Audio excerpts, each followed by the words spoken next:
안녕하세요. 머니시크릿입니다. 여러분, 7월 24일 아침, 인천국제공항에서는 이례적인 일이 벌어졌습니다. 구윤철 경제부총리 겸 기획재정부 장관이 미국 출장을 위해 공항에 도착했지만 정작 비행기에 타지 못하고 그대로 발길을 돌려야 했습니다.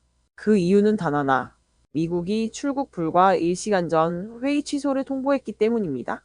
오늘은 한미 2+2 통상협의가 왜 이렇게 갑자기 무산되었는지, 그 이면에 어떤 협상 전략과 계산이 숨어 있는지 짚어보겠습니다.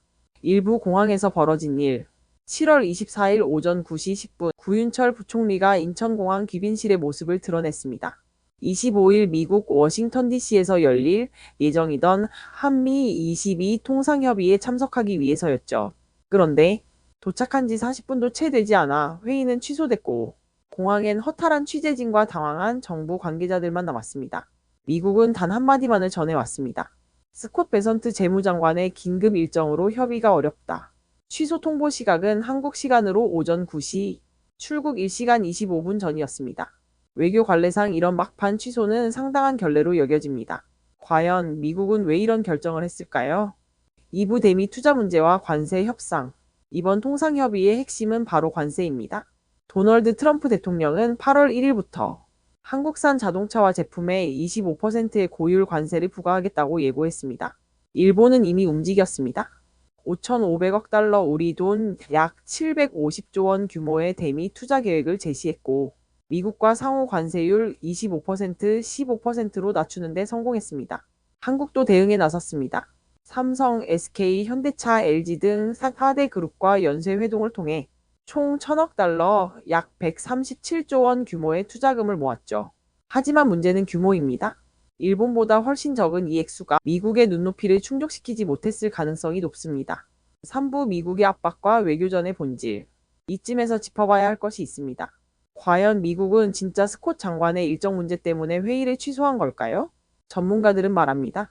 이건 명백한 협상 전략이다.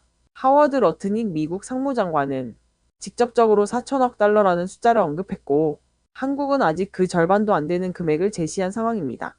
여기에 트럼프 대통령은 자신의 SNS를 통해 시장 개방에 동의하지 않는 국가는 훨씬 더 높은 관세를 부과할 것이라고 으름장을 놨습니다.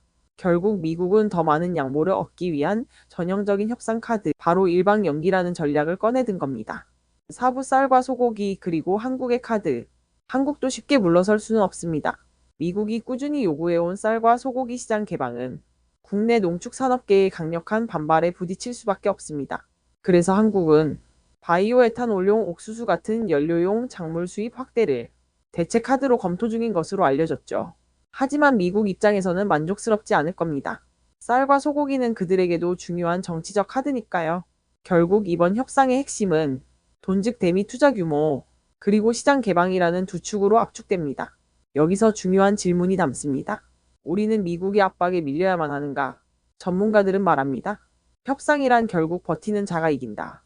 일본이 먼저 협상에 응하면서 우리는 더 급하게 느껴질 수 있습니다. 하지만 조급할 필요는 없습니다. 미국도 이후 중국과의 협상으로 숨가쁜 스케줄을 소화하고 있으며 시간이 흐를수록 그들도 조급해질 수밖에 없습니다.